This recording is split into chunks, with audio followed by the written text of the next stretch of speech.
Some secrets don't die with the people we love. They wait in hidden places, calling us back. Eveline Drayton lived 10 years, believing her husband took his final truth to the grave, until she found letters in their attic describing a cabin that shouldn't exist. She followed his words into the Colorado mountains, miles from any trail, to a cliff edge where the cabin stood waiting. The door was open.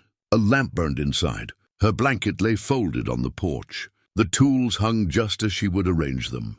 Everything looked like someone had been living there, keeping it ready. But her husband died a decade ago. So who was waiting for her in that cabin? Before we continue, tell us where you're tuning in from. And if this story touches you, make sure you're subscribed, because tomorrow I've saved something extra special for you. The morning sun cast long shadows across Eveline Drayton's homestead, painting the weathered fence posts in shades of amber and gold. She stood on her porch with a cup of coffee growing cold in her hands, watching the eastern hills emerge from the morning mist. 10 years she'd been doing this, standing in this exact spot, drinking coffee that turned cold before she remembered to sip it, watching daybreak arrive without James beside her. The house behind her had grown quieter with each passing year. Not just the absence of his voice or his footsteps on the wooden floors, but something deeper, the way a place loses its vitality when half of its purpose walks out the door and never returns. She'd kept everything exactly as it was. His coat still hung by the door. His boots sat beneath the bench where he'd left them that last morning before riding into the mountains. She told herself it wasn't shrine-keeping, just an inability to make the final severing that would come with packing his things away. Ridgewood, Colorado, had been their dream once. A frontier town carved into the eastern slope of the Rockies, small enough that everyone knew their neighbors, large enough to support a general store, a church, and a doctor's office. They'd arrived 23 years ago with little more than determination and each other, claimed 160 acres under the Homestead Act, and built their life from bare ground up. James had been 32 then, strong as an ox and twice as stubborn. She'd been 28, raised on a farm in Missouri and unafraid of hard work. They'd met at a barn dance in St. Joseph, married 3 months later against her father's wishes, and headed west with a wagon full of tools and hope. The early years had been brutal: drought, harsh winters, crops that failed more often than they flourished. But they'd survived it together, their bond strengthening with each hardship weathered. She remembered the way he'd look at her across the dinner table after a particularly difficult day, his weathered face breaking into that crooked smile that had captured her heart at that dance. "We're still standing, Evie," he'd say. "That's what matters. We're still standing." The nickname made her chest tighten even now. No one had called her Evie since the day they buried him. Their neighbors had been kind in the aftermath. Gideon Marsh, the old rancher whose property bordered theirs to the north, had helped her with the heavy work that first year. He'd show up unannounced with his 2 sons, mend fences, move hay, never accepting payment beyond a cup of coffee and a slice of whatever she'd baked. He was in his 70s now, his sons grown and managing most of the ranch, but he still stopped by once a week to check on her. "You're too young to be alone out here," he'd told her more than once. "James wouldn't want you living like this." But she'd never been able to explain to Gideon that alone was the only way she knew how to be anymore. The grief had hollowed her out, and she'd filled the empty space with routine and self-reliance. She managed the land, kept chickens, maintained a garden, and traded eggs and vegetables for supplies in town. It was a narrow life, but it was hers, and it didn't require her to pretend the wound had healed when it hadn't. Temperance Cole ran the general store her father had built 30 years ago. She was barely 25, cheerful in a way that sometimes grated against Eveline's more somber disposition, but kind-hearted and never prying. When Eveline came to town for supplies, Temperance would pack her order efficiently and make pleasant small talk that never strayed into uncomfortable territory. She seemed to understand that some people needed their privacy respected. Dr. Vernon Cross was another matter entirely. He'd arrived in Ridgewood about 15 years ago, set up his practice in a small building on Main Street, and quickly become indispensable to the community. He was competent, professional, and utterly unreadable. When James died, Vernon had been the one to examine the body, write the death certificate, and explain to Eveline in his calm, clinical manner that her husband had fallen from a cliff face while exploring the mountains, a tragic accident. Nothing more. She'd never quite warmed to Vernon Cross. There was something in his eyes that remained distant even when he was trying to be compassionate. He'd offered her laudanum for the grief, which she'd refused. He'd checked on her twice in the following months, professional visits to ensure she wasn't succumbing to melancholy or worse. She'd tolerated his concern and sent him away as politely as possible. The day that changed everything had started like any other. She'd been cleaning the attic, a task she'd been putting off for months, sorting through old trunks and boxes that had accumulated over 2 decades of marriage. Dust motes danced in the shaft of sunlight coming through the small window. The heat up there was oppressive even with the window open, and she'd been working in her oldest dress, hair tied back with a kerchief, sweat dampening her collar. She'd been pulling up some loose floorboards to check for rot when her fingers brushed against something that shouldn't have been there. A bundle wrapped in oilcloth and wedged into the space between the joists. Her heart had started racing before she even knew why. Some animal instinct recognizing that hidden things are hidden for a reason. The oilcloth had been tied with twine, knotted carefully. She'd had to fetch scissors to cut through it. Inside, she found letters, at least 20 of them, all in James's handwriting, all addressed to no one. Not letters meant to be mailed, but rather a record, a journal of sorts. Each one dated. The first was dated 18 months before his death. Her hands had trembled as she read his familiar script. His voice coming through so clearly, it was as if he was speaking directly to her across the gulf of 10 years. "If you're reading this," the first letter began, "then I've failed in my promise to tell you everything before the end. I'm sorry, Evie. I know how much secrets between us have cost in the past. But this time, the secret might be the only thing that keeps you safe." She'd sat there in the stifling attic heat, reading letter after letter, her understanding of everything she thought she knew crumbling with each page. James had been building something in the mountains. A cabin, he called it, though his description suggested something more, a refuge, a sanctuary, a place no one else knew about. He'd been working on it for the last 1.5 years of his life, riding out on days when he told her he was hunting or checking boundary markers. He'd been meticulous in its construction, carrying supplies up difficult terrain, choosing a location so remote that even experienced hunters wouldn't stumble across it. But why? The letters danced around the question, offering hints but never a direct answer. He mentioned feeling watched, needing a place that was truly secure, making preparations for when the time comes. There were references to our place, as if he'd been building it for both of them. Yet he'd never said a word to her about it. The last letter was the most disturbing. "The cabin is finished. I've stocked it with everything we'd need, food, water, firewood, even some of your favorite books. I've been thinking of bringing you up there, showing you what I've built, but every time I start to tell you, something stops me. Not fear exactly, more like a certainty that once I bring you into this, there's no taking it back. You'll be part of whatever comes next. Maybe that's selfish. Maybe I should trust you with the choice. I'm running out of time to decide." That letter was dated a week before his death. She'd read through all of them twice, searching for clearer explanations, finding only more questions. Why had he felt the need for such secrecy?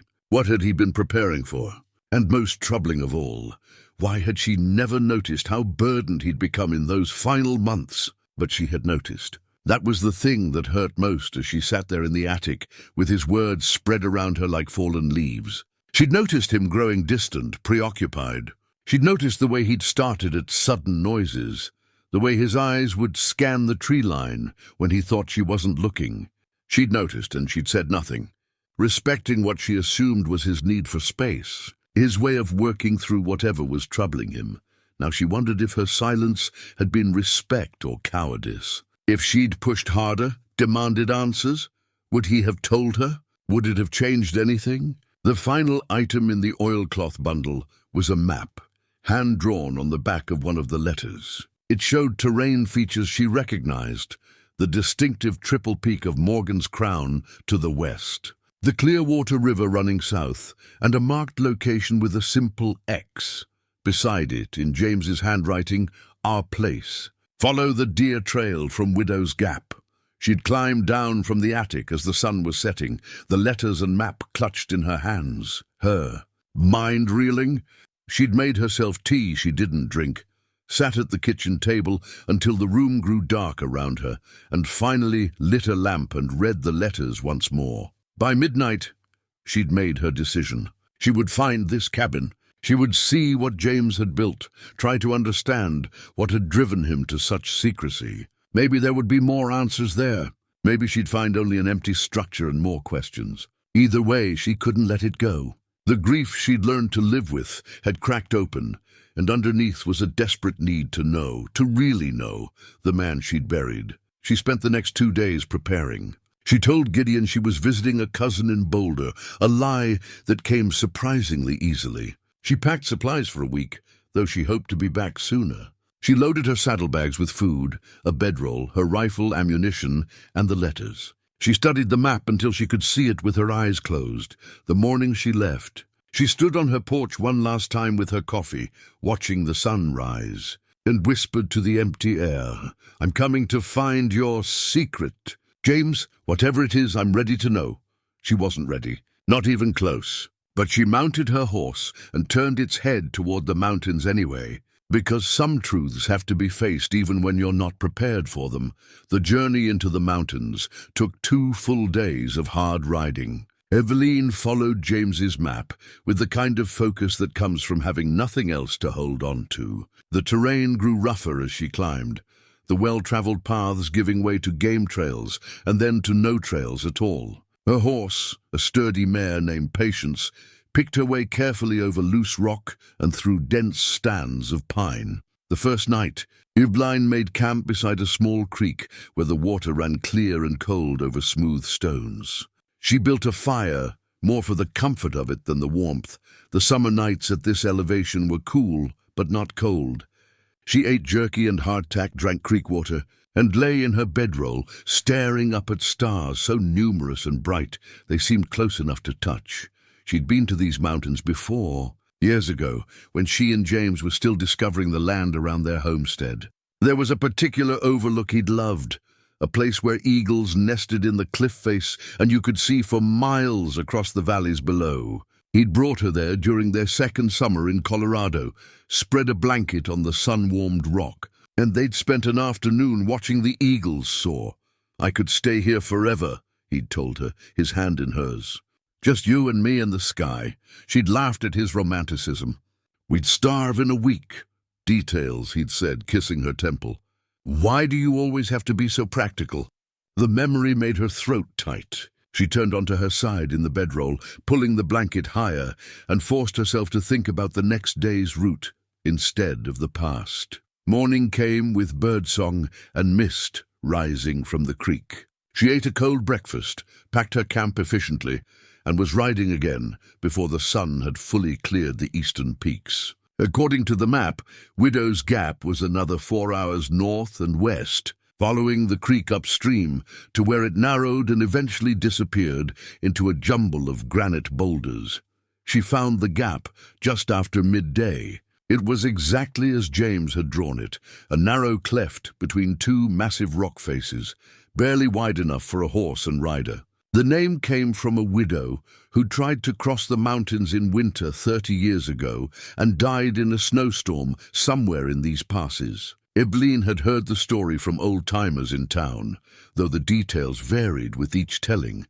The deer trail James had marked on the map was harder to find. She had to dismount and search on foot, leading Patience along the base of the cliff until she spotted what might have been a path. A slight depression in the rocky ground, a few branches bent in a way that suggested regular passage. It was the kind of trail you'd miss completely unless you knew to look for it. The path climbed steeply, switchbacking up the eastern face of the cliff. In places, Eveline had to coax patience over obstacles that made the mare snort with displeasure. The sun beat down on them without mercy, and soon both horse and rider were slick with sweat despite the cool mountain air. As they climbed, Eveline's mind drifted to the last months before James died. She could see now, with the clarity that comes from distance and discovery, how much he'd changed. He'd started coming home later from his rides, always with reasonable explanations, a fence that needed more work than expected, a difficult stretch of terrain that slowed him down, game that led him farther than intended. She'd accepted the explanations because she trusted him, because in 21 years of marriage he'd never given her reason not to, but there had been other changes, subtler ones. The way he'd pause before answering simple questions, as if sorting through what he could safely say. The nights when she'd wake to find him standing at the window, staring out at the darkness. The tension in his shoulders that never quite relaxed, even when they were alone together. "Are you all right?" She'd asked him once, about a month before his death. They'd been sitting on the porch after supper, watching the sunset paint the clouds in shades of crimson and gold. He'd looked at her with an expression she couldn't quite read, something between love and sorrow, and a terrible, weary resignation. "I'm fine, Evie, just tired.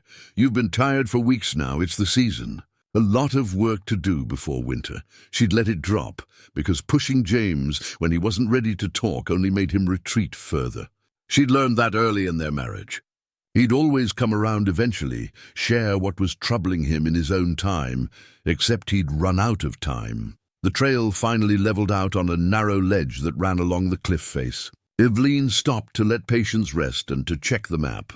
According to James's markings, the cabin should be close now, less than a mile ahead. At a point where the ledge widened and the cliff face curved back into a natural amphitheater, she drank from her canteen, gave Patience water from her hat, and continued forward. The ledge was wide enough to feel safe, but narrow enough that she kept her eyes on the path rather than looking over the edge to the drop below. The rock face to her left was warm from the sun, striped with mineral deposits in rust and ochre and deep purple. Then she rounded a curve in the cliff face and saw the cabin sat on a wide shelf of rock that jutted out from the mountainside like a natural platform. It was small, one room, maybe two, built from logs that had weathered to a silvery grey. The construction was solid, tight, the kind of work that spoke of skill and patience. But what stopped Eveline's breath wasn't the cabin itself. It was the smoke rising from the chimney. She sat frozen in the saddle, staring at the thin column of grey smoke curling up into the blue sky. Someone was there. Someone was in James's secret cabin right now. Her heart hammered against her ribs. Her first instinct was to turn around, ride back down the mountain, pretend she'd never found this place. But even as the thought formed, she was dismounting, tying Patience's reins to a stunted pine growing from a crack in the rock, and checking that her rifle was loaded. She approached the cabin slowly, her boots silent on the stone. As she got closer, details emerged that made the hair on the back of her neck stand up. There was her blanket, the blue and white one she'd woven 5 winters ago, folded neatly on the porch bench. She'd searched for that blanket for weeks after it disappeared. Finally concluded she must have left it somewhere in town. The tools, hanging from hooks beside the door, were arranged exactly as she would have arranged them, not as James ever did. He'd been careless with tools, hanging them wherever there was space. She was the one who insisted on the hammer beside the saw, the axe beside the wedge, everything in its logical place.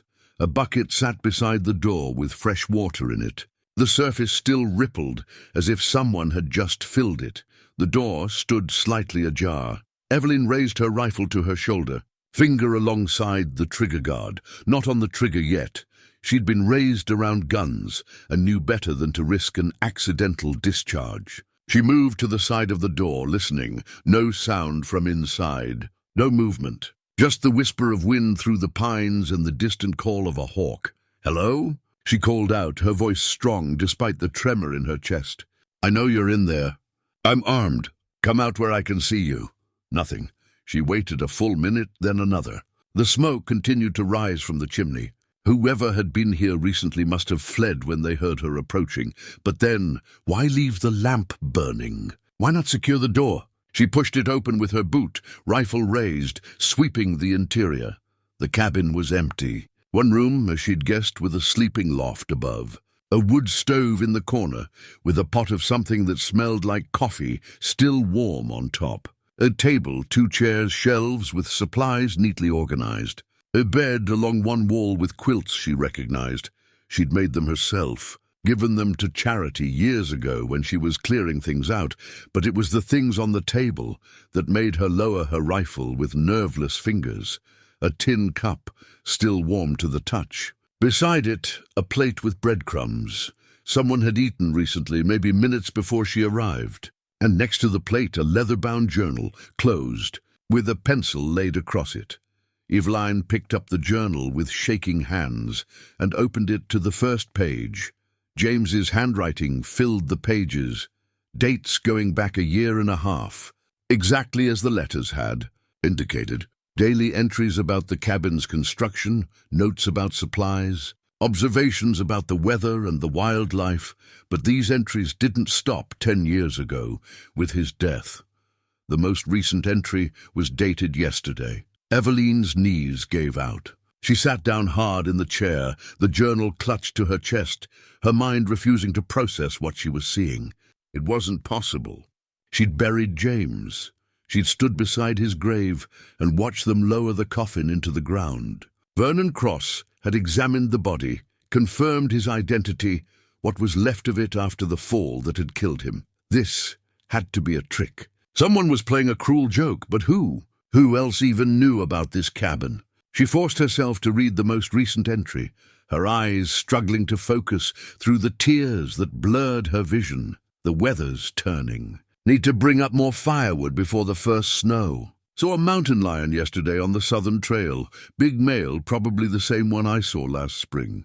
He didn't seem interested in me, just passing through. I keep thinking about Evie, wondering if she's doing all right. 10 years now. I hope she's found some peace. I hope she's not still angry with me for leaving the way I did. But I couldn't tell her. I couldn't risk bringing her into this. Kettering's men are still looking, still watching. As long as they think I'm dead, she's safe. That has to be enough. The journal fell from her hands and hit the floor with a thud that seemed too loud in the silent cabin. James was alive. Eveline sat in the chair for what might have been minutes or hours, her mind a white noise of shock and disbelief. The journal lay on the floor where it had fallen, pages splayed open. The coffee on the stove had stopped steaming. The light coming through the window had shifted angles, suggesting time was passing, even though she felt suspended outside of it. James was alive. The words made no sense, no matter how many times she repeated them in her head. She'd mourned him. She'd wept over his grave. She'd spent 10 years learning how to exist in a world without him. And all that time he'd been here, living in this secret cabin, writing in his journal, keeping himself hidden from her.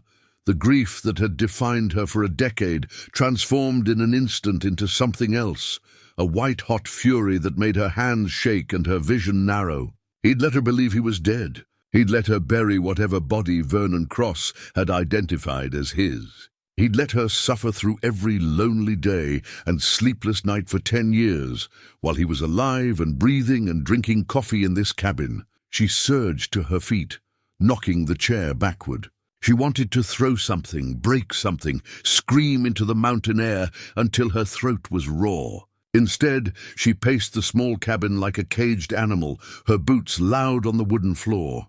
Why? Why would he do this to her? The journal, the answers had to be in the journal. She picked it up from the floor, forcing herself to breathe slowly, to think clearly despite the rage and confusion churning inside her. She sat back down, righting the chair first, and started reading from the beginning. The first entries were about the cabin's construction. James had been methodical, detailing each step of the process, the challenges of bringing materials up the mountain, the satisfaction of seeing the structure take shape. There was love in those entries, pride in his work. He described it as our sanctuary, as if he'd always meant for her to be part of it. But there were other things woven through those early entries. Mentions of being followed in town. A strange rider who'd asked too many questions about the homestead. Tools that went missing from the barn and then mysteriously reappeared. Small things that individually meant nothing but together suggested someone was watching, testing, preparing. 3 months into the journal, the tone changed. I saw him today. Cyrus Wade. He was standing across the street from the general store, watching our wagon, while Evie was inside. Same dead eyes I remember from the mine. He didn't try to hide, wanted me to see him, wanted me to know he was back. I thought Kettering had forgotten about me after all these years. I was wrong. Eveline's hands tightened on the journal. Cyrus Wade. The name meant nothing to her. And who was Kettering? She kept reading, hungry now for understanding, even as each page deepened the mystery. James wrote about old fears resurfacing, about a past he thought he'd left behind, catching up with him. He mentioned the Silver Ridge mine more than once, and each time his writing became tighter, more controlled, as if the memory required him to lock down his emotions. Evie doesn't know about Silver Ridge. I never told her what happened there, what I saw. I let her believe I left the sheriff's department because I was tired of the work, wanted a quieter life. Part of that was true, but the real reason was Kettering's threat. Testify and everyone I love would pay the price. So I didn't testify. I kept my mouth shut, turned in my badge and ran. And I've been looking over my shoulder ever since. The words hit Eveline like a physical blow. James had been a deputy sheriff when they met. She knew that. But he'd left the position a year before they married, told her he wanted to focus on building their homestead. She'd never questioned it. She'd been so in love with him, so excited about their future together, that she'd accepted his explanation without digging deeper. What else hadn't she known about the man she'd married? The entries continued, tracking James's growing paranoia. He started varying his routes into town, checking behind him constantly, sleeping with a loaded rifle beside the bed. He mentioned finding tracks near their property that didn't belong to neighbors or known travelers. One entry described seeing a man with binoculars watching the homestead from a distant ridge. I'm building this cabin for Evie. If Kettering's men come for me, she needs a place to run, a place they won't find. I'm stocking it with supplies, enough for months if needed. I'll show it to her when it's finished, explain everything, make her promise to come here if anything happens to me. She'll be angry that I kept it secret this long. She'll be furious when she learns about Silver Ridge, but at least she'll be alive. Except he'd never shown her. He died or disappeared before making good on that promise. Eveline turned the page and found a loose sheet of paper tucked between the journal entries. It was a newspaper clipping, yellowed with age. The date printed at the top, September 14th, 1865. 15 years ago, the headline read, 7 dead in Silver Ridge mine collapse, investigation underway.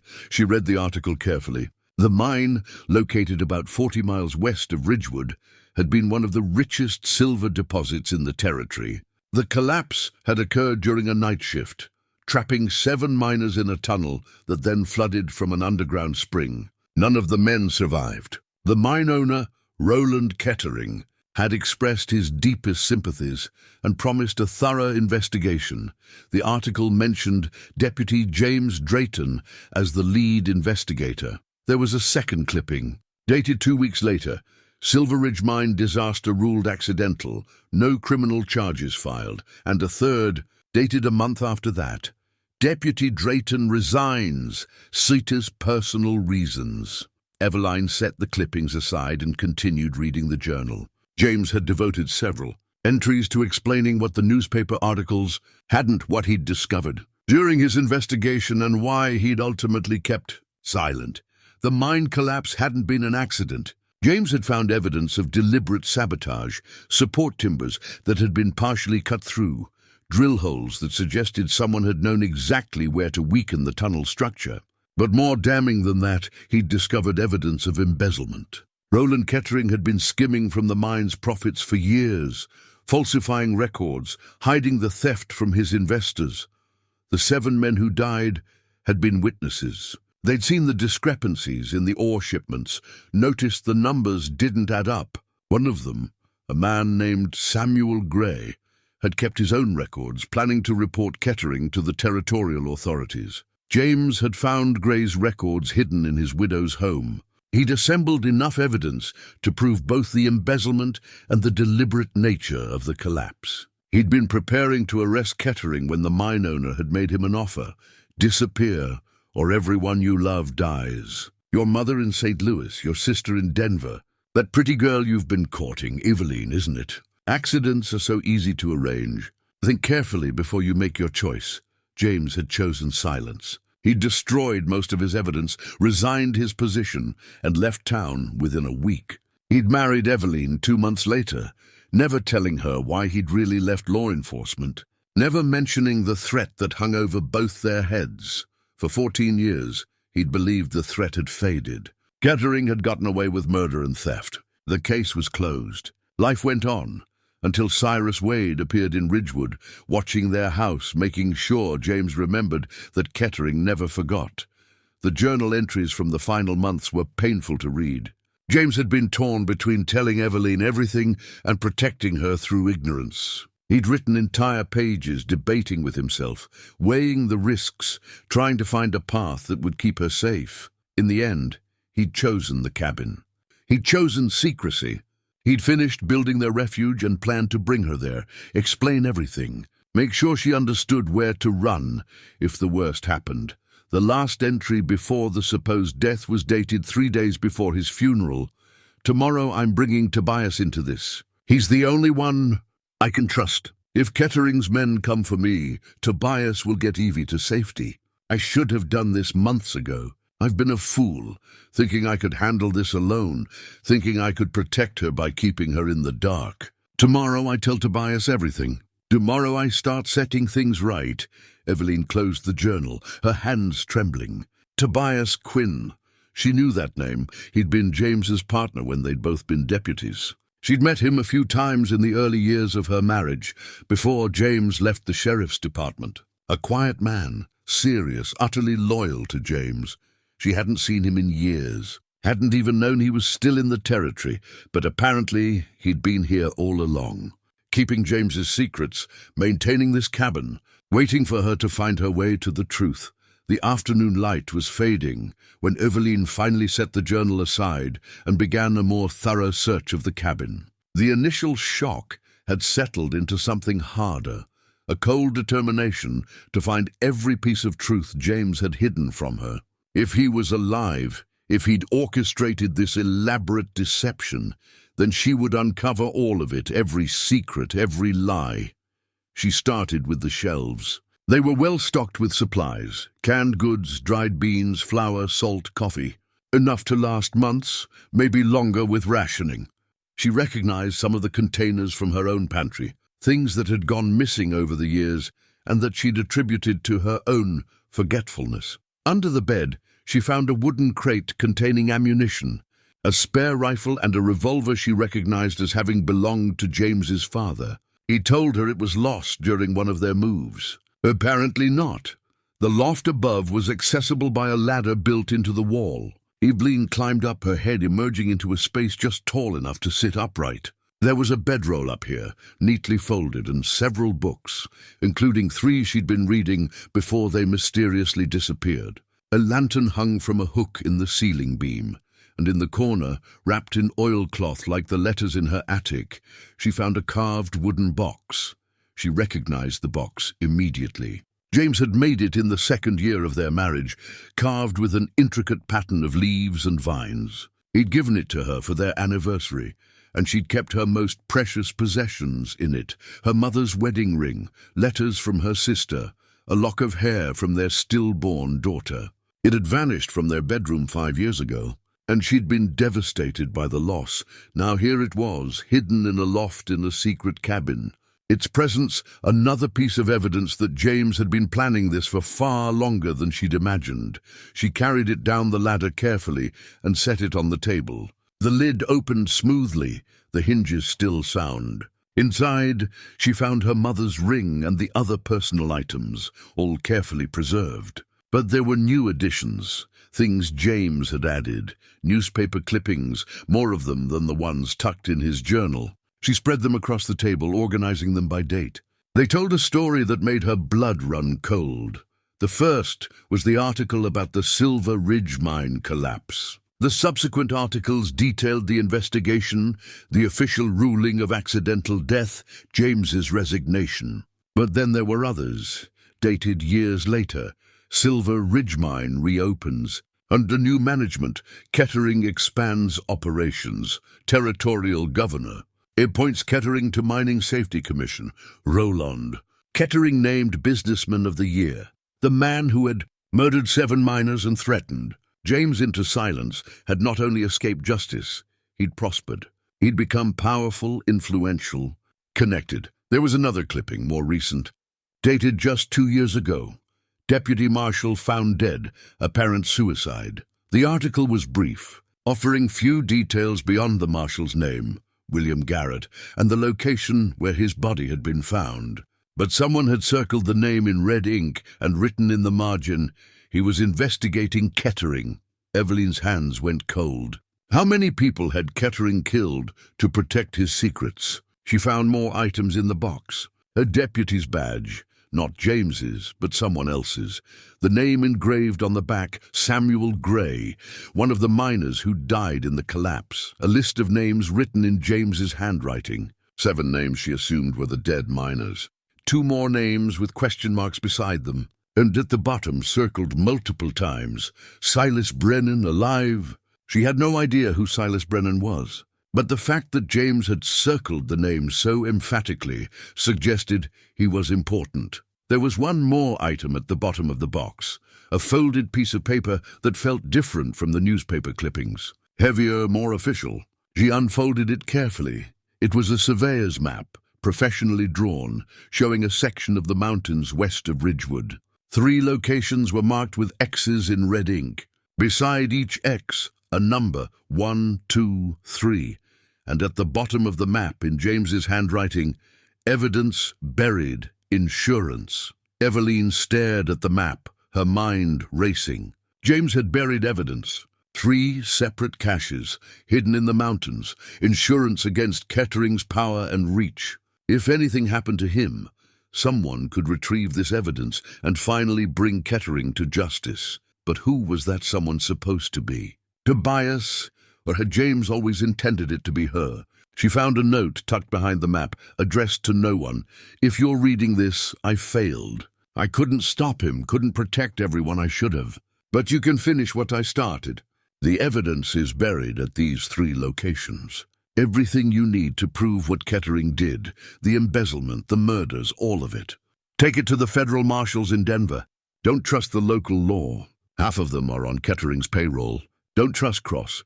He examined the bodies from the mine, ruled them accidental deaths when any competent doctor would have seen the signs of violence. He's been bought, Vernon Cross. The name hit her like a fist. The doctor who'd examined James's body, who'd written the death certificate, who'd looked her in the eye and told her it had been a tragic accident. James had known Cross was corrupt. Had known and said nothing, because speaking up would have put her in danger. The note continued, I'm sorry I kept this from you, Evie. I'm sorry for everything. I thought I was protecting you by leaving you ignorant. Maybe I was just being a coward. Maybe I should have trusted you with the truth from the beginning. If I could do it over. The sentence ended there, unfinished, as if James had been interrupted or changed his mind about what he wanted to say. Eveline folded the note carefully and put it back in the box with the map. Her hands were steady now, her mind clear. The initial shock had burned away, leaving something harder and sharper behind. James was alive. He'd faked his death to escape Kettering's reach. He'd left her to grieve while he hid in the mountains, gathering evidence, building his case. And Vernon Cross had helped him do it. The realization should have brought relief. Her husband wasn't dead, but instead it brought a complicated knot of emotions she couldn't untangle. Rage at the deception, grief for the 10 years they'd lost, fear of what Kettering might do if he discovered James was alive. And underneath it all, a stubborn, fierce love that hadn't died despite everything. She stood at the window, watching the sun sink toward the western peaks. James had been here yesterday. He might be close by now, watching the cabin, wondering who'd arrived. Or he might be miles away, checking one of his evidence caches, unaware that she'd finally found what he'd left behind. Either way, she wasn't leaving. She would stay in this cabin, sleep in his bed, eat his food, and wait. He would return eventually. He had to. This was his sanctuary, his base of operations. And when he walked through that door, she would have questions. So many questions. Night fell quickly in the mountains. Eveline lit the lamp, added wood to the stove, and made herself a simple meal from the supplies on the shelves. She ate methodically, tasting nothing, her mind occupied with everything she'd learned. After eating, she sat at the table and reread the journal entries, this time looking for patterns, for clues about James's current whereabouts. He mentioned checking the Southern Trail regularly, watching for Kettering's men. He wrote about seeing the same mountain lion multiple times, tracking its movements through the territory.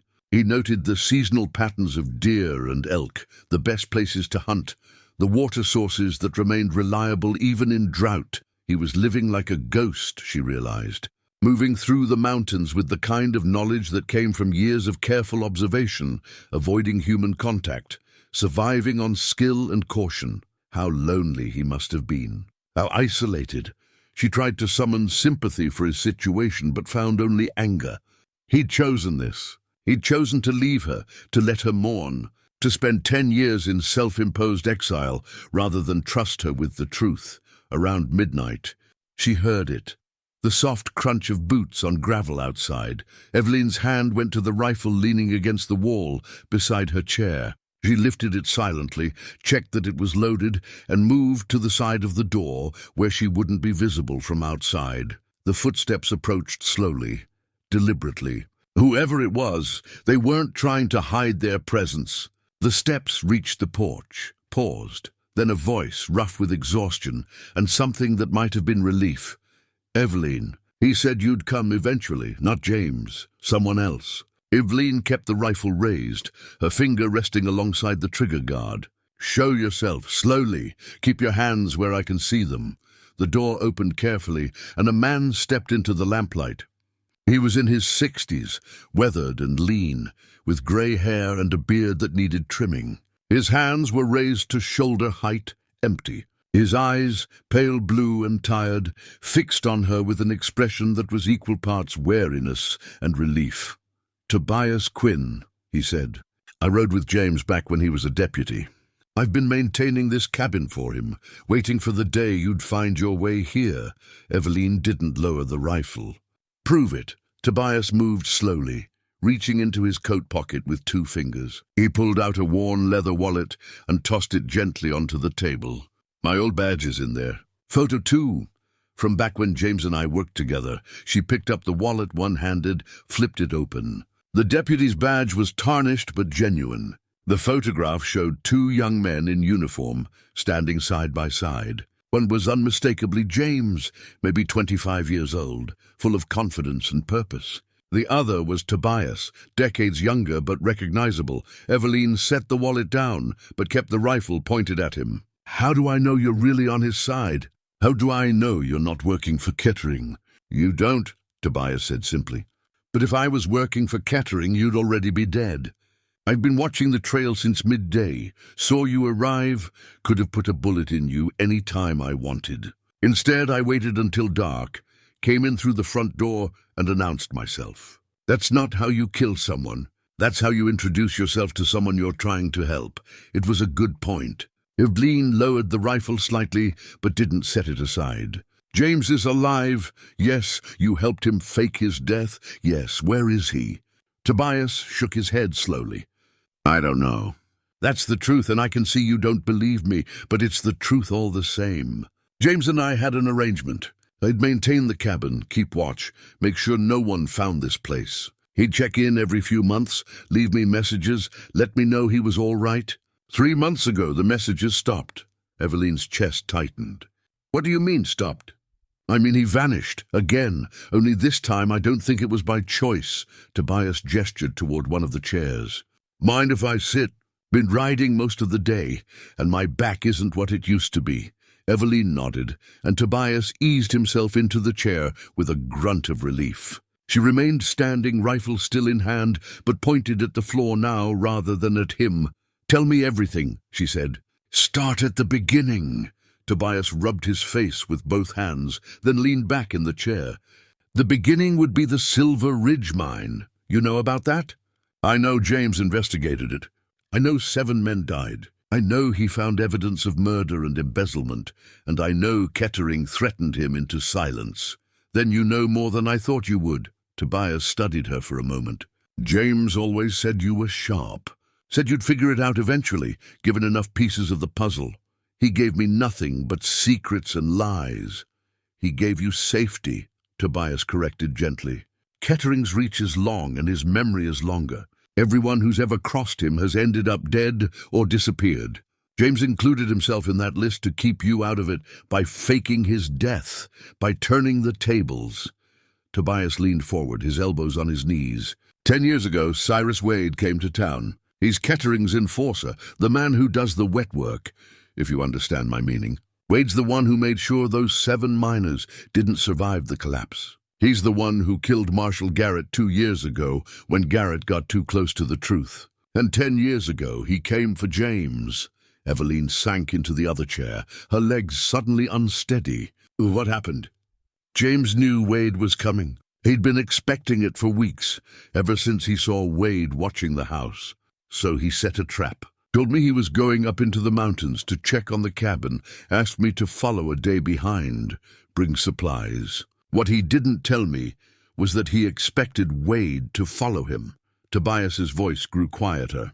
"Wade ambushed James on a narrow trail above Copper Creek.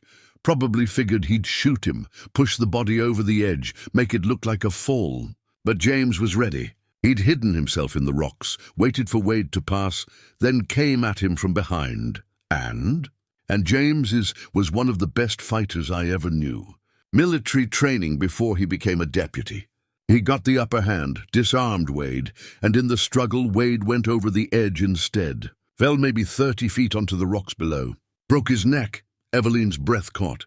"James killed him. Self-defense. But it gave him an idea." Tobias's expression was grim. "Wade was about James's height, similar build. His face was pretty torn up from the fall. James made a decision right there.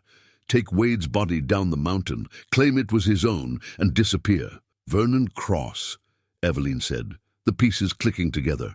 "Cross examined the body. Cross was already on Kettering's payroll. Had been for years. James knew that. Knew Cross would falsify the death certificate if the price was right. So James made the offer. Enough gold to set Cross up comfortably in exchange for identifying Wade's body as James Drayton, killed in a tragic fall. And Cross agreed.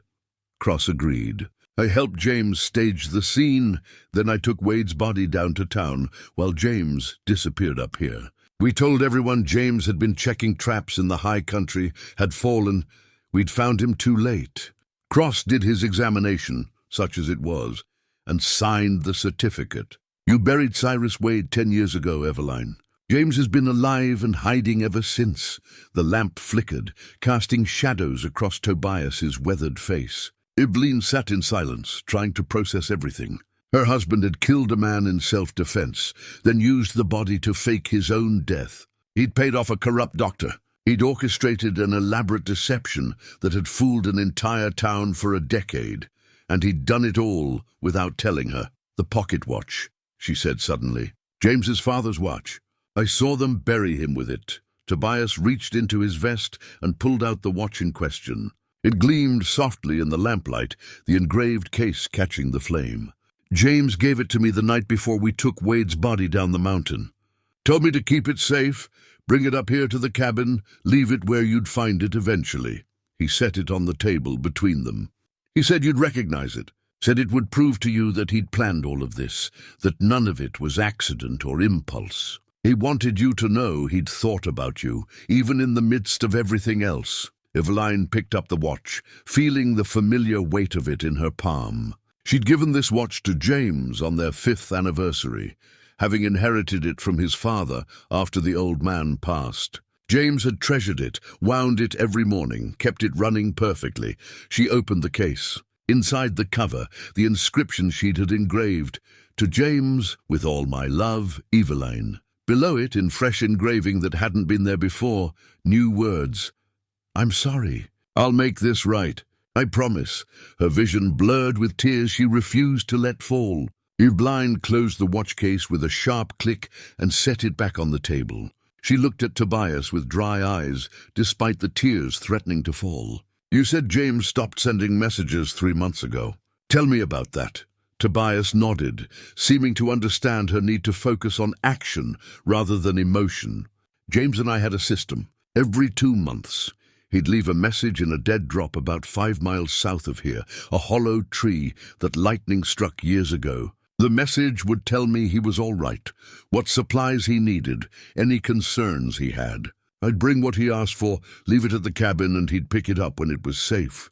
But 3 months ago, I went to the drop and found a message that scared me cold." Tobias's expression darkened. "James wrote that he'd found something big, evidence that would finally bring Kettering down. He'd gotten his hands on Kettering's private ledger, the one that documented everything. Not just the mine collapse, but years of criminal activity. Money laundering, bribery, more deaths than just the 7 miners. James said it was enough to put Kettering away for life, maybe even get him hanged. That should have been good news. Should have been. But the message also said Kettering knew. Somehow Kettering had figured out James was alive, and he'd sent men to hunt him. James said he was going to ground, wouldn't be checking the drop for a while. He told me to watch the cabin, and if Eveline ever showed up..." Tobias met her eyes. "He said if you ever showed up, I should tell you everything.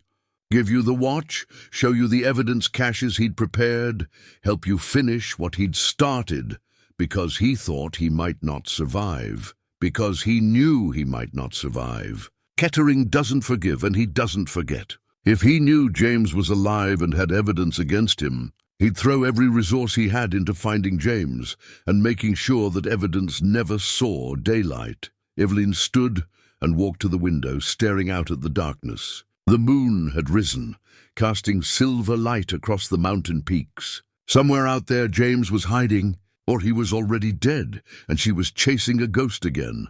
"Show me the evidence caches," she said without turning around. "Show me on the map where they are." Tobias retrieved the surveyor's map from the wooden box and spread it across the table. 3 locations.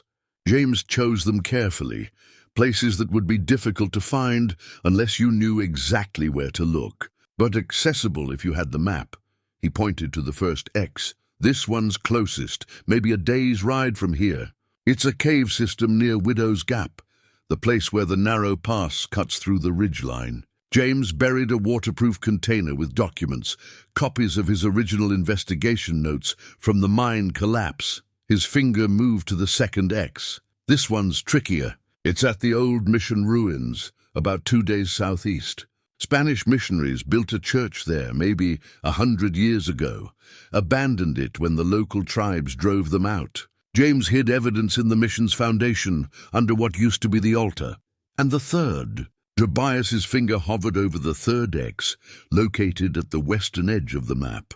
"That's the most dangerous one.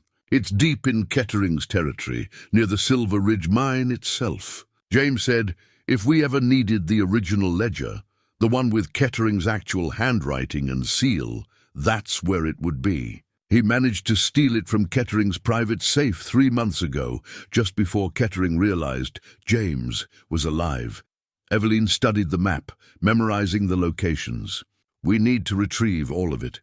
Take it to the federal marshals in Denver, present the evidence, force them to act. That's assuming the marshals in Denver aren't on Kettering's payroll too. Some of them must be honest. The system can't be that thoroughly corrupt, can't it?" Tobias's voice was gentle but firm. "Kettering's been building his network for 15 years. He's got judges, sheriffs, politicians, businessmen all working for him or looking the other way. The only reason James thought he had a chance was because he'd made contact with a federal marshal he trusted, someone from outside the territory who wasn't tangled up in..." "Kettering's web." Eveline turned from the window. "Who?" "Marshal Elizabeth Grady. She's based out of Denver but travels the circuit. James met her 2 years ago when she was investigating some cattle rustling near the Colorado-Wyoming border. He felt her out carefully, told her a little about his situation, and she agreed to help if he could bring her solid evidence. They'd been communicating in code through newspaper advertisements ever since. Does she know James is alive? She did. James sent her a telegram 3 months ago saying he had the evidence and would meet her in Denver within the week. He never showed up. The implications settled over the cabin like a heavy blanket. If James had the ledger and was trying to get it to Marshal Grady, and if Kettering knew James was alive, then the most likely scenario was that Kettering's men had intercepted him somewhere between here and Denver. "We need to find him," Eveline said. "Before we worry about evidence or marshals, we need to find James. I've been looking for 3 months. I've checked every place I thought he might go, followed every trail he mentioned in his messages. Either he's very good at hiding or—" Tobias didn't finish the sentence. He didn't need to. Eveline picked up the journal from where she'd left it on the table. She flipped through the pages, reading selected entries more carefully now, looking for patterns James might have established. Habits that would give away his likely behavior in a crisis. One entry caught her attention. Dated about 6 months ago. Checked the eagle nest today at the Overlook. The same pair has been nesting there for years now, raising their young in the same spot we used to watch them from. Evie would love to see how the place has remained unchanged. It's become something of a touchstone for me. Whenever I feel lost or uncertain about what I'm doing, I go there and remember why I'm fighting. For the life we should have had. For the future I took from both of us. The Overlook. The place where James had proposed to her. Where they'd spent that afternoon watching eagles soar. She'd thought about it just yesterday while riding up the mountain, memory catching her off guard with its clarity. "Where we watched the eagles," she murmured, reading the passage again. "Where you said yes." Tobias looked at her sharply. "What was that?" She showed him the journal entry, then retrieved the note James had left with the map. In his final message he wrote, "Where we watched the eagles, where you said yes." I thought it was just sentiment, but maybe it was a clue. Maybe he's been hiding near the Overlook, the place that meant something to both of us. Tobias leaned closer, reading the entries himself. "That's at least 3 days' ride from here, rough terrain most of the way. If James went there wounded or being pursued, then he'd need help. He'd need someone to come find him." Eveline folded the map carefully and tucked it into her jacket. "You said he told you to help me finish what he started. This is how we do it. We find James, we get that ledger. We take it all to Marshal Grady and end this. It's not that simple. Kettering's men might be watching the Overlook. They might have already found James. Walking into that situation could get us both killed. Then we're careful. We're smart. We don't take unnecessary risks." Eveline met his eyes steadily. "But I'm going to that Overlook, Tobias. I'm going to find my husband. You can come with me or stay here, but I'm leaving at first light either way." Tobias was quiet for a long moment, studying her face. Then he nodded slowly. "James said you were stubborn. Said it was one of the things he loved most about you, even when it drove him crazy. He should have told me the truth." "Yes," Tobias agreed simply. "He should have. But he was trying to protect you the only way he knew how. It was wrong, and it cost you both years you'll never get back. But it came from love, not cruelty." Eveline wanted to argue, wanted to hold on to her anger, because it was easier than the complicated tangle of emotions underneath. But she was too tired, and the truth was more nuanced than simple rage allowed. "We leave at dawn," she said instead. "Get some rest. We've got a long ride ahead of us." Tobias nodded and moved toward the loft ladder. "There's blankets up there. I'll bunk in the loft and leave you the bed." After he'd climbed up and settled in for the night, Eveline extinguished the lamp and sat in the darkness, the pocket watch clutched in her hand. She wound it carefully, listening to the familiar tick of the mechanism, the sound she'd heard 1,000 times during their years together. The inscription glowed faintly in the moonlight coming through the window. "I'm sorry. I'll make this right. I promise. You'd better be alive," she whispered to the darkness. "Because if you're dead, I'm going to kill you myself for putting me through this." Somewhere out in the night, an owl called.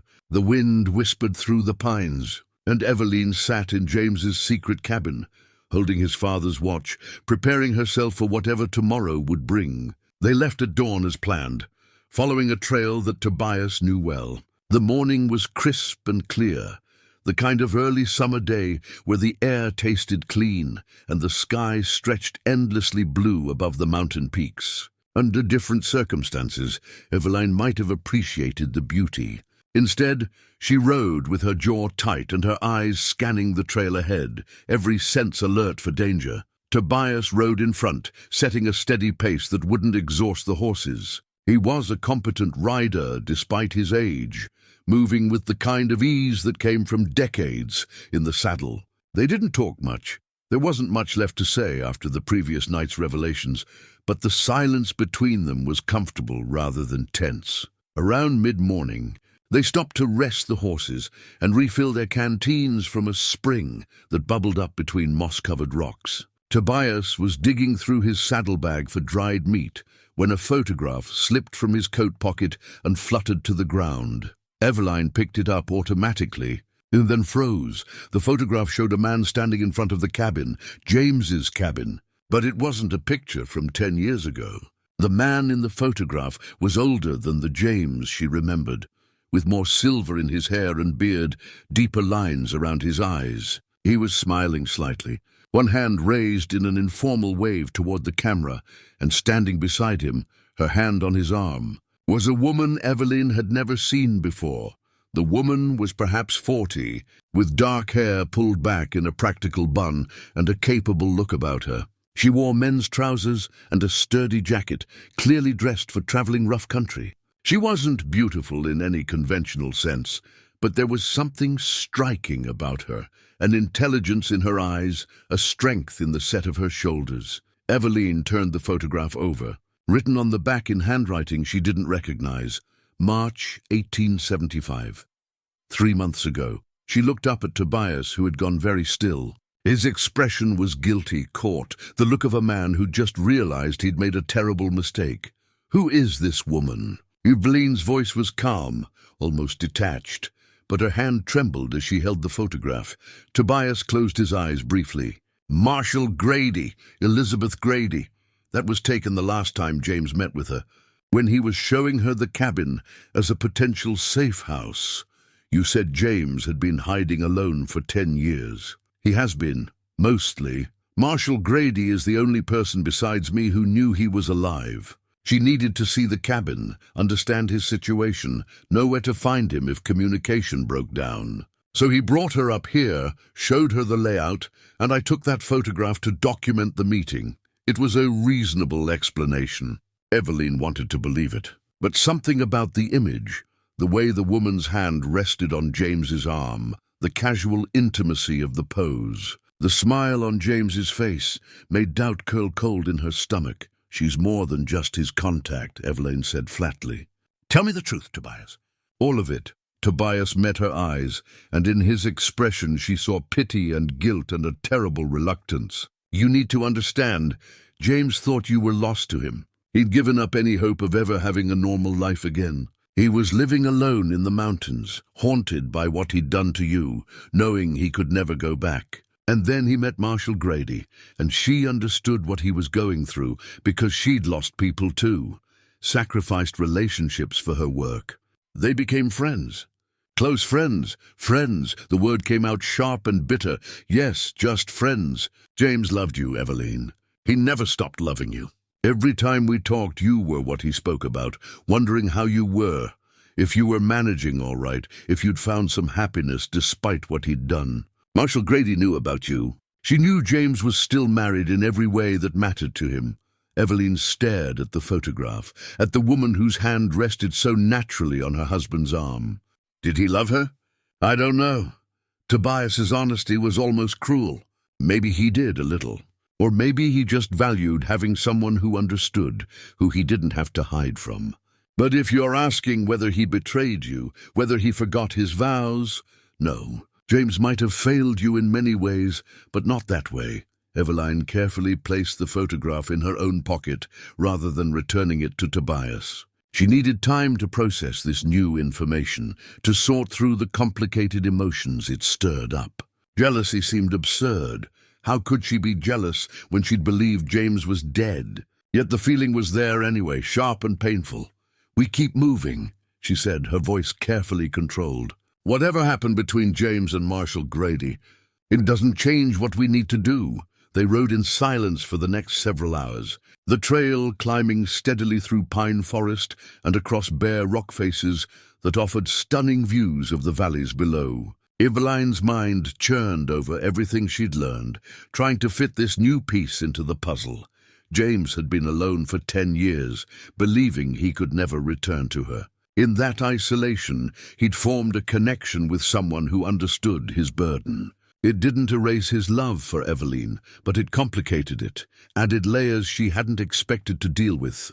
And what about her own feelings? She'd spent a decade grieving, had slowly built a life that didn't include James. Now he was alive, and she was riding through the mountains to find him. But what happened after that? Could they simply resume their marriage, as if nothing had changed? Could she forgive him for the years he'd stolen? Could he forgive her for what?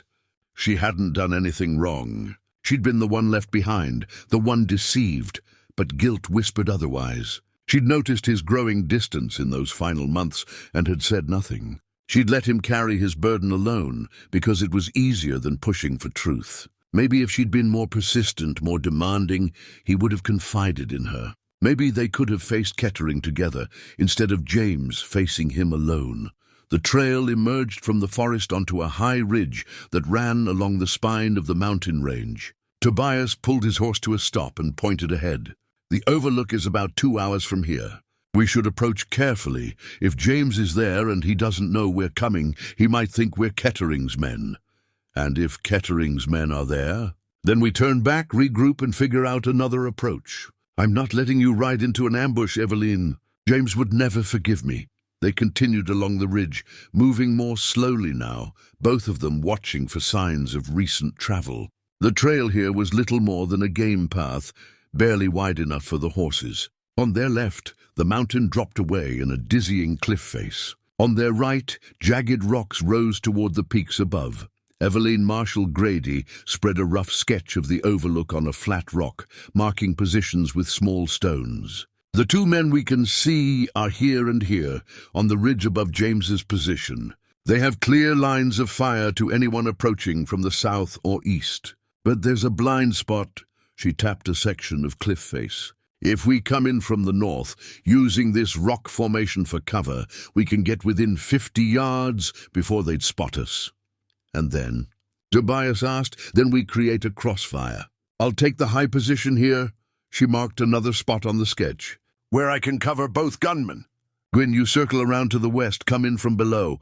Mrs. Drayton, you provide covering fire from this position. When I signal, we all move simultaneously. The confusion should give James time to reach cover and arm himself." Eveline studied the sketch. What's to stop them from just shooting James the moment they realize they're under attack? "Nothing," Marshall Grady said bluntly. "Which is why timing is critical. We need to take out at least one of them in the first volley, make the other one defensive rather than offensive. If we can shift their focus from James to us, we've got a chance. And if there are more than 2, then we adjust. Combat is fluid. You plan as best you can, then you adapt when the plan falls apart." Marshall Grady looked at each of them in turn. "This is dangerous. I won't lie to you. We're outnumbered, and they have superior position. If either of you wants to back out, now's the time." Tobias checked his rifle, his jaw set. "James is my friend. I'm not backing out." Eveline met Marshall Grady's eyes steadily. "He's my husband. I'm not leaving him to die." Something passed between the 2 women, an acknowledgement of shared purpose, perhaps, or a recognition of the complicated situation they found themselves in. Marshall Grady nodded once. "All right, then. Let's go over it again. Make sure we all understand our positions and timing." They spent the next 20 minutes reviewing the plan, checking their weapons, and preparing for what was coming. Marshall Grady proved to be methodical and professional, the kind of person who left nothing to chance. She made sure everyone knew exactly what their role was, what signals to watch for, and what to do if things went wrong. As they prepared, Eveline found herself studying the marshal more closely. Elizabeth Grady was perhaps 45, with weathered features that spoke of years spent outdoors. Her hands were calloused, competent. She moved with the kind of efficiency that came from military training or extensive law enforcement experience. There was nothing soft about her, but neither was there anything cruel. She struck Eveline as someone who'd sacrificed personal comfort and conventional happiness for a greater purpose. Had James loved this woman? The question gnawed at Eveline despite her attempts to focus on the immediate crisis. And perhaps more troubling, did it matter? James had believed Eveline lost to him forever. Could she really blame him for finding some companionship, some understanding in his exile? "You're wondering about James and me," Marshal Grady said quietly, startling Eveline out of her thoughts. Tobias had moved away to check his horse, leaving the two women alone for a moment. Eveline considered denying it, then decided honesty was simpler. "Yes, we're friends. That's all. I know you saw the photograph, and I know how it must have looked." Marshal Grady's voice was matter-of-fact, neither defensive nor apologetic. "James told me about you from the first day we met. About your marriage, about what he'd sacrificed, about the guilt that ate at him every single day. He never let me forget that he was still married to you in every way that mattered. But you cared for him anyway." "Yes," Marshal Grady admitted. "I did, I still do. Not romantically, or maybe a little, I won't lie. But mostly I respect him. What he's trying to do, the stand he's taking against Kettering, despite everything it's cost him. There aren't many men with that kind of integrity." Eveline was quiet for a moment. "Did he talk about me?" "Constantly. Your favorite foods, the way you hummed while you worked, how you could shoot better than most men he knew. The sound of your laugh." Marshal Grady's expression softened slightly. "He loved you, Mrs. Drayton. He never stopped. Whatever happens today, you need to know that." Before Eveline could respond, Tobias returned. "Sun's getting lower. If we're going to do this, we should move soon. Better light now than waiting until dusk when everyone's visibility is compromised." Marshal Grady nodded and stood, brushing dirt from her trousers. "Everyone clear on the plan?" They confirmed they were. Marshal Grady checked her pocket watch. "We move in 10 minutes. Use the time to prepare yourselves mentally. Remember, when the shooting starts, everything happens fast. Don't hesitate. Hesitation gets people killed." Eveline checked her rifle one more time, made sure she had extra ammunition easily accessible, and tried to calm the racing of her heart. She'd hunted her whole life, was comfortable with firearms, but she'd never shot at another human being. The thought of it made her stomach churn. "You'll do fine," Tobias said quietly, reading her expression. "When it comes down to it, you'll do what needs doing. You always have. How would you know? You barely know me. James talked about you a lot. You're stronger than you think, Eveline." The 10 minutes passed too quickly. Marshal Grady gave the signal, and they split up, each moving to their designated position through the broken terrain of the mountainside. Eveline found her spot, behind a cluster of boulders that offered good cover and a clear line of sight to the ridge where Kettering's men waited. From here, she could see James's shelter below and the two gunmen above. The distance was maybe 150 yards. A challenging shot, but not impossible. She settled into position, resting her rifle barrel on a smooth depression in the rock. Through the rifle sights, she could see one of the gunmen clearly, a man in his 30s with a dark beard, wearing a brown duster. He was watching James's shelter with the patient focus of a predator. Minutes ticked by. Eveline watched for Marshal Grady's signal, a flash of reflected sunlight from her mirror. The waiting was torture, every second stretching longer than the last. Then she saw it. 3 quick flashes from the rocks to the north. Go. Eveline sighted on the bearded man, her finger tightening on the trigger. Everything Tobias and the marshal had said about not hesitating echoed in her mind. This man was here to kill James. If she didn't stop him, her husband would die. She fired. The rifle's report echoed across the rocks like thunder. The bearded man jerked and fell backward, disappearing from view. Eveline didn't wait to see if she'd killed him. She was already working the rifle's action, chambering another round, looking for the second gunman. He'd reacted fast, dropping into cover and bringing his own rifle around to search for targets. A bullet whined off the rock inches from Eveline's head, showering her with stone chips. She ducked lower, her heart hammering. From the north, Marshal Grady's rifle barked twice in rapid succession. The second gunman's hat flew off, and he scrambled for better cover. Tobias's rifle joined in from the west, rounds hitting the rocks around the gunman's position. Below, James had burst from his shelter at the first shot. Despite his injured arm and leg, he moved with surprising speed, diving behind a boulder and pulling a revolver from his belt. He fired twice at the ridge, adding his own firepower to the barrage. The second gunman returned fire wildly, clearly rattled by suddenly being attacked from 3 directions. His shots went high, panic shooting rather than aimed fire. Then Eveline saw movement from a third position she hadn't spotted before. Another man, this one positioned lower on the ridge, with a direct line of fire to James's new cover. "James!" she screamed, but her voice was lost in the gunfire. The third man raised his rifle, sighting carefully on James's position. Eveline swung her rifle around, knowing she didn't have time for a careful shot. She fired twice, fast, both rounds hitting the rocks near the third gunman. It wasn't accurate, but it was enough. He flinched away from the incoming fire, his own shot going wide. James must have seen him then, because he rolled out from behind his boulder, came up on one knee despite his injured leg, and fired 3 deliberate shots. The third gunman dropped his rifle and fell. The second gunman, the one Marshal Grady and Tobias were engaging, broke from cover and ran. He made it maybe 20 feet before Marshal Grady's rifle cracked once more. He went down and didn't move. Then silence fell across the overlook, broken only by the ringing in Eveline's ears and the cry of the eagle still circling overhead. "Clear!" Marshal Grady called out. "Clear!" Tobias echoed. Eveline stood on shaking legs, her rifle still raised, scanning for any more threats. But the ridge was empty now, except for the fallen men. Below, James was climbing to his feet, using the boulder for support. He was looking around, trying to see who had come to his rescue. His eyes found Tobias first, and Eveline saw relief flash across his face. Then he saw her. She watched him freeze, saw his expression cycle through disbelief, shock, and something that might have been joy or fear or both. He took a stumbling step forward, then stopped, as if he didn't trust his own eyes.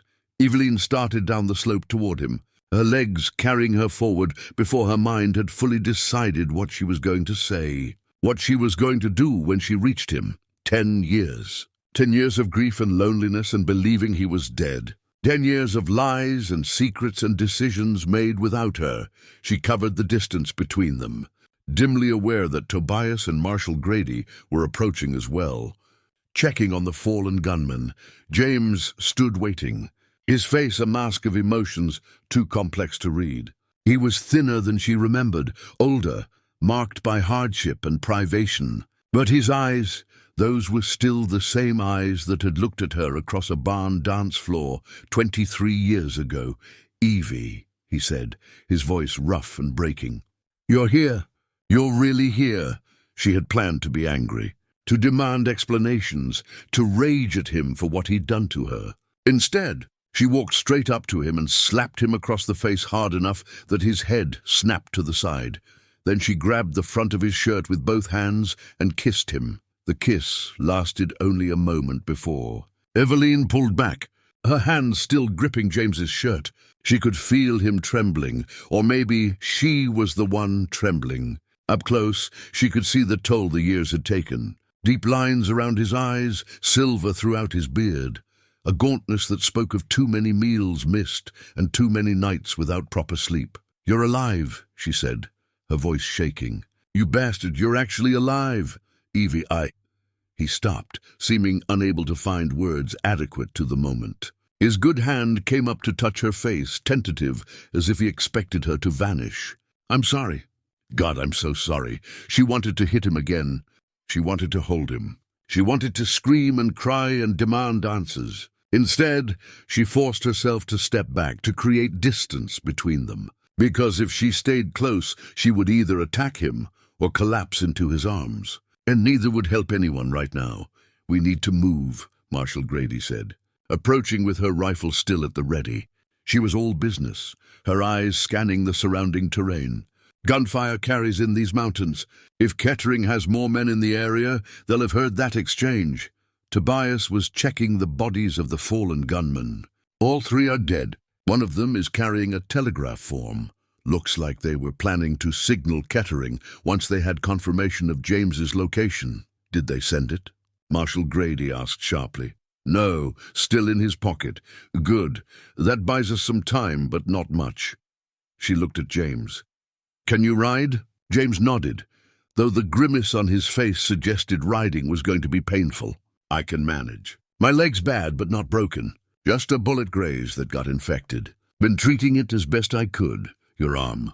"Dislocated shoulder from a fall 3 weeks ago. Popped it back in myself, but it's still weak." Marshal Grady's expression was professional, assessing. "You need medical attention, but that'll have to wait.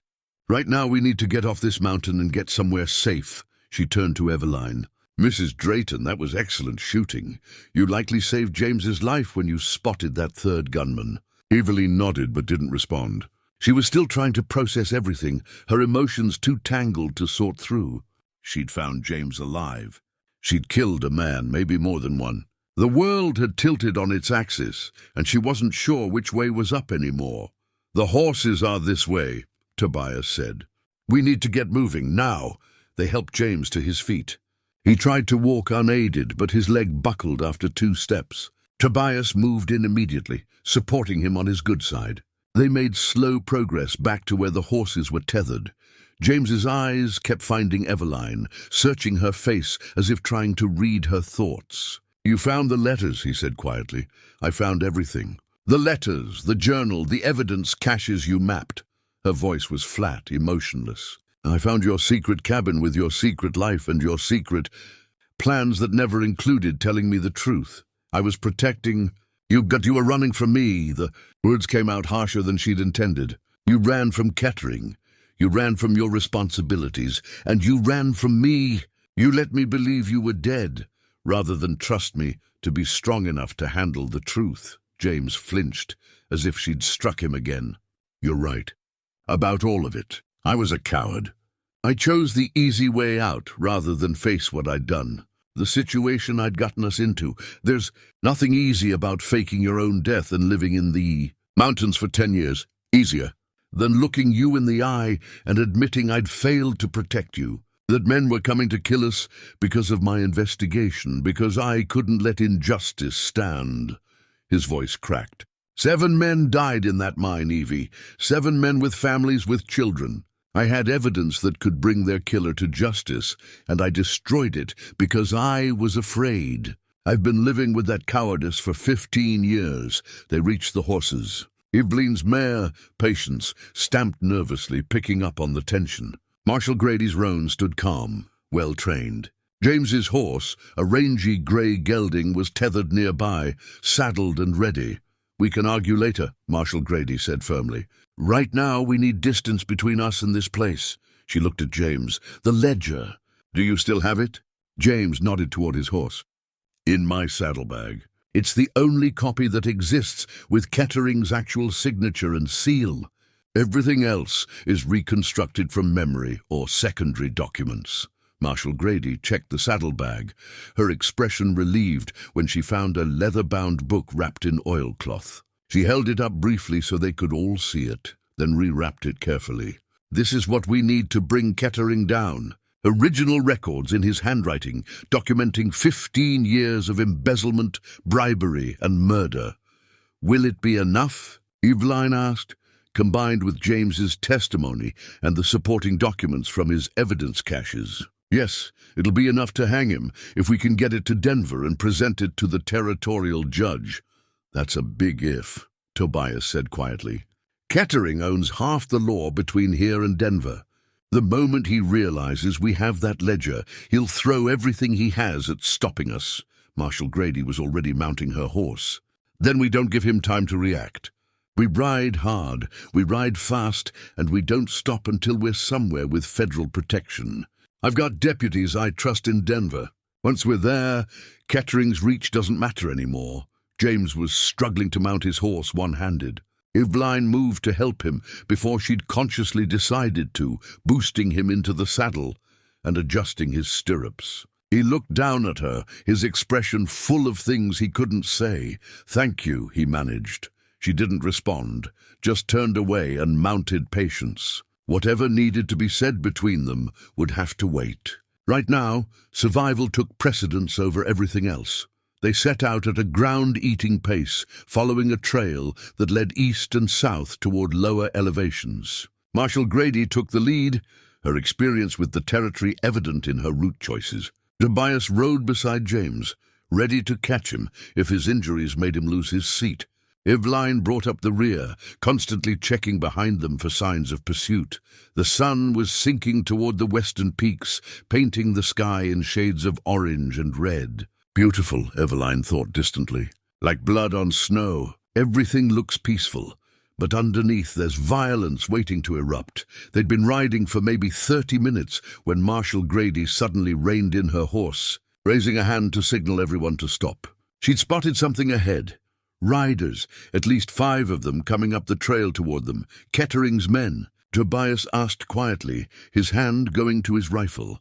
Marshal Grady pulled out her telescope, studying the approaching riders. After a moment she lowered it, her expression grim. "Can't tell from this distance." "Could be innocent travelers. Could be more of Kettering's people responding to the gunfire. We can't risk assuming they're friendly," James said. His voice was strained with pain, but his eyes were alert, calculating. "There's a narrow canyon about a quarter-mile back. We could take cover there, let them pass if they're innocent, ambush them if they're not. Or we could run," Eveline suggested. "Our horses are fresh. If we push hard, we might be able to outpace them. And if they are Kettering's men, we'd be running right into whatever trap they've set up ahead," Marshal Grady said. "No, James is right. We take cover, assess the situation, and act accordingly." They turned their horses and rode quickly back to the canyon James had mentioned, a narrow cleft in the rocks, barely wide enough for a horse and rider. It would funnel anyone following them into a killing ground, if it came to that.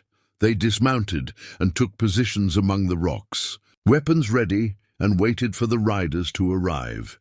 The approaching riders came into view 5 minutes later, moving at a steady pace that suggested purpose rather than casual travel. Eveline counted 6 men, all armed, all wearing the kind of practical clothing that marked them as working cowboys or hired guns.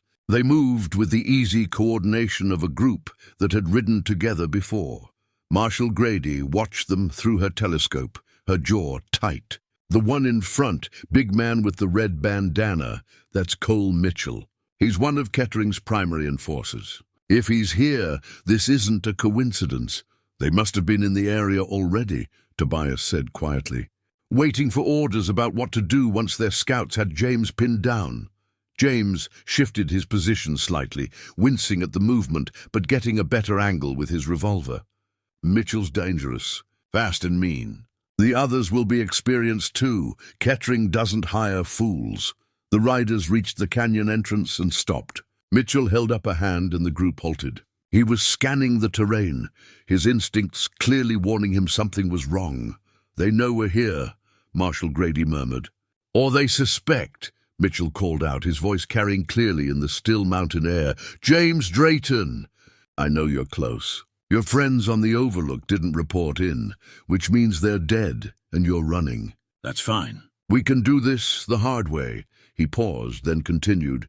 "You've got something that belongs to Mr. Kettering, that ledger you stole from his private office. He wants it back. Ride out now, hand it over, and maybe we let you live. Maybe we even let whoever's helping you live. Keep running, and I guarantee you won't make it off this mountain." Silence fell across the canyon. Eveline could hear her own heartbeat, the whisper of wind through the rocks, the nervous stamp of one of the horses. Marshal Grady's voice was barely a whisper. "I'm going to identify myself as a federal marshal. That might make them back off, or it might force their hand. Either way, be ready. She stood up slowly, keeping her hands visible, her marshal's badge held high. "Cole Mitchell, this is United States Marshal Elizabeth Grady. You and your men are in violation of federal law. Turn around and ride out, and I'll forget I saw you here. Press this, and you'll hang for interfering with a federal investigation." Mitchell's face darkened. He spat into the dirt. "Federal Marshal. Well, that does complicate things." He looked at the men with him, seemed to come to a decision. "But here's the thing, Marshal. You're one person a long way from any help in territory where Kettering's word is law. Maybe you should be the one riding away. Can't do that. James Drayton is under federal protection. The evidence he's carrying is critical to an ongoing investigation. Anyone who tries to take it will be charged with obstruction and accessory to murder." Big words for someone who's outgunned. Mitchell's hand drifted toward his revolver. "Last chance, Marshal, ride away. Leave Drayton and the ledger. Live to see another sunrise. Can't do that either." Mitchell nodded slowly, unsurprised. "Your funeral." His hand dropped toward his gun, the signal his men had been waiting for. But Marshal Grady was faster. Her revolver cleared leather and fired before Mitchell's gun was fully drawn. The shot took him high in the shoulder, spinning him half around. Then everything erupted into chaos. The canyon became a thunder of gunfire, bullets ricocheting off rocks, horses screaming and bolting. Eveline fired at the nearest rider, saw him clutch his chest and fall from the saddle. Tobias's rifle barked twice, methodically taking down targets. James fired with his good hand, his shots deliberate despite his injuries. One of Kettering's men charged his horse into the canyon mouth, trying to break through their defensive position. Marshal Grady's rifle cracked and the horse went down, throwing its rider hard against the rocks. The man didn't get up. Mitchell, despite his wounded shoulder, had taken cover behind a boulder and was returning fire with deadly accuracy. A bullet whined past Eveline's head, close enough that she felt the wind of its passage. She ducked lower, her hands shaking as she reloaded. "We can't hold this position." Tobias shouted over the gunfire. "Too many of them, too much open ground behind us." James was already moving, painful as it was. "There's a trail on the north wall, narrow, but it leads up and over. We can get above them, turn their numbers against them." "You can't climb in your condition," Eveline protested. "I can, and I will." His eyes met hers, fierce and determined. "I didn't survive 10 years in these mountains to die in a box canyon now. Follow me, stay close, and keep your heads down." He led them to a barely visible crack in the canyon wall, more a vertical fissure than a proper trail. Marshal Grady went first, her rifle slung across her back, climbing with the skill of someone accustomed to rough terrain. Tobias followed, then Eveline. James came last, using his good arm and sheer stubbornness to haul himself up despite his injured leg. Behind them, Kettering's men realized what was happening. Mitchell's voice rang out, furious. "They're climbing! Cut them off!" Bullets struck the rocks around them, sending stone chips flying. Eveline pressed herself flat against the cliff face, her heart hammering. The exposure was terrifying. One good shot, and any of them could fall to their deaths. But James knew this terrain. The crack led to a narrow ledge that ran along the canyon wall, hidden from below by an overhang. They reached it gasping and bleeding from a dozen small cuts, but alive. From this vantage point, they could see the remaining Kettering men below, 4 of them now, including Mitchell. The gunmen were spreading out, trying to find an angle to shoot upward at their quarry. Marshal Grady positioned herself at the edge of the overhang, her rifle ready. "They're pinned now. We have the high ground, and they can't reach us without exposing themselves completely. So we wait them out." Tobias asked, "Or we end this," James said quietly. He looked at Mitchell below, and Eveline saw something hard and cold in her husband's expression, the look of a man who'd been hunted too long and was done running. "Mitchell, this ends now. You want the ledger? Come and get it." Mitchell looked up, his face twisted with rage and pain from his wounded shoulder. "You can't stay up there forever, Drayton. And when you come down, we'll be waiting. Maybe, or maybe I send the ledger over the cliff right now. Let it fall where none of us can ever reach it. Kettering goes free, but at least he doesn't get his evidence back to destroy. The threat had the desired effect. Mitchell tensed, uncertainty crossing his features. "You're bluffing, am I?" James pulled the wrapped ledger from his coat. He must have taken it from his saddlebag before they'd climbed. He held it out over the drop. "This is 15 years of Kettering's crimes. Everything he's done, everyone he's killed, all in his own handwriting. If it goes over this cliff, it lands in a river 300 feet below. You'll never recover it, neither will you. I've lived with my mistakes for 15 years. I can live with one more. Can Kettering live with knowing his secrets might still come out someday? That copies might exist? That he'll spend the rest of his life looking over his shoulder?" It was a bluff, Eveline realized. James had told Marshal Grady this was the only original copy. But Mitchell didn't know that, and the uncertainty showed on his face.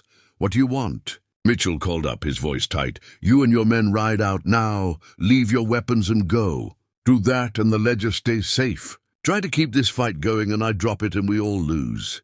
Mitchell looked at his remaining men, seemed to weigh his options. His reputation against Kettering's wrath, the certainty of failure against the possibility of salvaging something. Finally, he spat again and holstered his revolver. "This isn't over, Drayton. Kettering will find you eventually. He always does. Let him try. I'm done hiding." Mitchell and his men threw down their rifles and revolvers, then mounted their horses and rode out of the canyon, moving slowly, their defeat evident in every line of their bodies. Marshal Grady kept her rifle trained on them until they were out of sight. Only then did she lower it and let out a long breath. "That was either the bravest or the most foolish thing I've ever seen." James carefully pulled the ledger back from the cliff edge and rewrapped it. His hands were shaking. Probably both. They made their way carefully down from the ledge, recovered their horses, and rode through the canyon as the last light faded from the sky. No one spoke. The adrenaline was wearing off, leaving exhaustion and the reality of what they'd just survived. Eveline rode beside James, watching him struggle to stay in the saddle. His face was grey with pain and fatigue. He needed medical attention, proper rest, safety. They all did, but they'd survived. Against odds that should have killed them, they'd survived. And they had the ledger, the key to bringing down Roland Kettering and ending the threat that had hung over their lives for 15 years. As they rode into the gathering darkness, Eveline reached out and briefly touched James's hand. He looked at her, surprised, and she saw tears in his eyes. "We'll talk," she said quietly. "About everything. All of it, but not tonight. Tonight we just need to get somewhere safe." He nodded, unable to speak. And they rode on into the night together. 3 weeks later, Eveline stood on the porch of their homestead, watching the sun set over the mountains. The view was the same as it had been for 20 years, but everything else had changed. James sat in the chair beside her, his leg propped up and healing slowly. A proper doctor in Denver had cleaned and stitched the infected wound, set his shoulder properly, and declared that with rest and time he'd recover fully. The grey had already started leaving his face, replaced by something that looked almost like peace. The ledger was in federal custody now, along with James's testimony and the evidence retrieved from 2 of the 3 cache locations. Roland Kettering had been arrested by federal marshals at his home in Boulder, charged with 7 counts of murder, embezzlement, conspiracy, and a dozen other crimes. The trial was scheduled for October, and the territorial prosecutor was confident of conviction. Vernon Cross had fled town the day the marshals arrived, but they'd caught him 2 days later, trying to cross into Wyoming. He was in custody, too, facing charges of falsifying official documents and being an accessory to murder. The town of Ridgewood had been scandalized by the revelations. The quiet doctor they'd all trusted had been corrupt. The mine disaster they'd thought was a tragic accident had been deliberate murder. And James Drayton, who they'd buried 10 years ago, was alive and had been living in the mountains all this time. Gideon Marsh had visited yesterday. Equal parts, relieved James was alive and furious he'd been kept in the dark. "You could have trusted me," he'd said, his weathered face stern. "I would have helped, I know," James had replied quietly. And that's why I couldn't tell you. Everyone who knew the truth became a target. I couldn't do that to you, Gideon. Not to you or anyone else in town. It would take time for those relationships to heal, Eveline knew. Trust, once broken, wasn't easily repaired. But at least now there was time. Time to explain, time to rebuild, time to move forward. Tobias Quinn had stayed in town for a week after they'd returned, helping James get settled and making sure Kettering's remaining allies weren't planning retaliation. Then he'd ridden out one morning, promising to visit but clearly uncomfortable with the attention and gratitude people kept heaping on him. "I just did what James asked," he'd said with a shrug. Nothing heroic about keeping a promise to a friend. Marshal Elizabeth Grady had returned to Denver, the ledger secured and her report filed. Before she'd left, she'd spoken privately with Eveline on this very porch. "He never stopped loving you," the marshal had said. "I want you to know that. Whatever you saw in that photograph, whatever doubts you might have, he was always yours. I was just someone who understood what he was going through. Thank you for that," Eveline had replied. "And thank you for helping him when I couldn't." They'd shaken hands. Two women who might have been rivals in other circumstances, but who'd instead become something like friends through shared danger. Now, sitting beside James in the cooling evening air, Eveline tried to sort through the tangle of emotions that still occupied her chest. Anger at the years stolen from them, relief that he was alive, grief for the innocence they'd lost, hope for what might still be possible. "I've been thinking," James said quietly, breaking the comfortable silence, "about what comes next. After the trial, after this is all really over. And I want to stay here with you, if you'll have me." He turned to look at her, his expression vulnerable in a way she'd rarely seen. "I know I don't deserve forgiveness. I know I put you through hell, and no amount of apologizing will give you back those years. But I love you, Evie. I've loved you every single day for 23 years.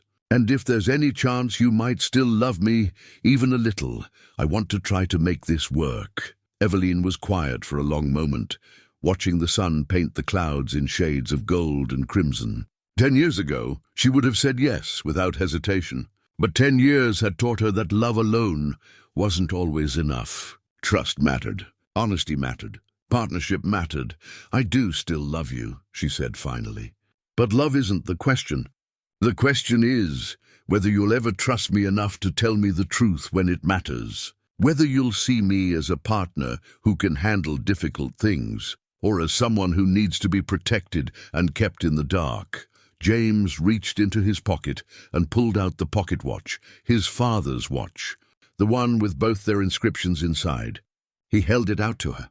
"I want to make you a promise. No more secrets. No more lies, not even ones meant to protect you. We face everything together from now on. Partners in every sense." She took the watch, feeling its familiar weight. "That won't be easy. You've spent 10 years making decisions alone. I've spent 10 years being independent, relying on no one. I know. But I hope, we're both still capable of learning." His voice roughened with emotion. "I don't expect things to go back to the way they were. That marriage died when I disappeared.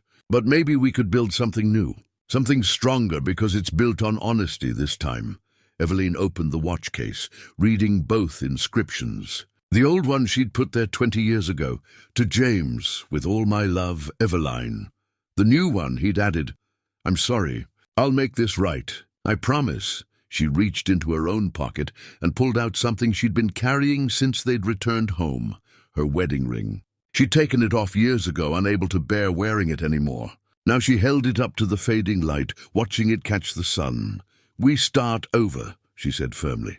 Not pretending the past didn't happen, but not letting it define everything either. We learn to trust each other again. We learn to talk instead of hiding things. And we see if what we had can survive what we've been through, and if it can't, then at least we'll know we tried. That we didn't run from it. She slipped the ring back onto her finger. It felt strange and familiar all at once. "But I think we can make it work, James. Not easily, not quickly, but eventually." He reached out and took her hand, his thumb brushing over the ring. "I don't deserve you, probably not, but you're stuck with me anyway. They sat together as the sun finally sank below the mountains, the sky darkening from gold to purple to deep blue. The first stars were appearing when James spoke again. The cabin up on the cliff. I was thinking maybe we could keep it, fix it up properly, use it as a place to get away sometimes, just the two of us. Make new memories there to replace the desperate ones. Eveline considered this. The cabin had been born from fear and secrecy, but it had also become the place where truth finally emerged, where she'd found the answers she needed, where their separate paths had converged again. I'd like that, she said, though I'm changing how the tools are arranged. Your system made no sense, James laughed, a real laugh, the first she'd heard from him since his return. Some things never change. No, Eveline agreed, squeezing his hand. Some things don't. Inside the house, the lamp she'd lit earlier glowed warm through the window. Their home, waiting for them. Not perfect, not without scars from the years of separation and pain, but still standing, still theirs, still full of possibility. They stood together, James leaning on her for support as they walked inside. The door closed behind them, shutting out the night and the past. Tomorrow would bring new challenges, the trial, the rebuilding of relationships, the slow work of healing and forgiveness. But tonight, for the first time in 10 years, they were home together. And that was enough.